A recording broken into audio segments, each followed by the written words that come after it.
এই সারা আমার হতাশ করে দেয়। খাওয়ার সময় সালাম দিতে হয় না, এই জন্য কথাই তো কর না কেন খাওয়ার সময়, কথা কই না। তাহলে তুই সারাটা বোঝায় তো সমস্যা।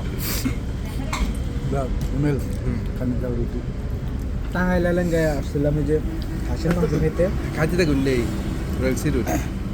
যদি আমি কখনো ওই যে কালাই কালাই রুটি না, কালাই রুটি কখনো খাই নাই, এবারে প্রথম। আমার তো ভালো লাগে না এগুলো, কিন্তু আবার হাঁসের মাংস তরকারিটা ভালো। আপনারা চাইলে টেস্ট করার জন্য আসতে হবে। টেস্ট করার জন্য আসতে পারেন। যদি ভালো না লাগে তাহলে আপনার চাউলের রুটি আবার বিক্রি হয় এখানে, চাউলের রুটিও খেতে পারবেন, সমস্যা নেই।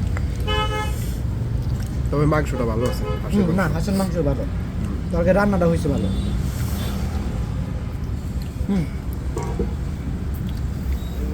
ভাই আপনার রিভিউটা কি?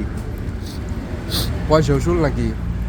না, মাংসে পয়সা উসুল, কিন্তু এটার টেস্ট আসলে কেমন আর আগে খাই নাই। খাই নাই? যদি এইরকমই স্বাদ হয় তাহলে এটা আমার কাছে ভালো না। একটা চাউলের রুটি হলে বেশি ভালো হইতো। যেহেতু আমরা আগে ভাগে আর সেই জন্য চাউলের রুটি হয় নাই, এই জন্য আমরা কালাই রুটি শুধু খাইতেছি। কিন্তু আমার কাছে যেটা মনে হলো যে হাঁসের মাংস তরকারিটা ভালো হয়েছে, রান্নাটা ভালো, কিন্তু কালাই রুটিটা তেমন মজা পাইনি। যদি তোমার হইতো আরও বেশি খাইতে পারতাম চাউলের রুটি হইলে। চাউলের রুটি পাওয়া যায়, আপনারা চাইলে আসতে পারেন, চাউলের রুটি আছে। কিন্তু দেরি হবে। হ্যাঁ, একটু ওয়েট করা লাগবে, ওয়েট করলে ওনারা বানিয়ে দিবে। হ্যাঁ, এই জন্য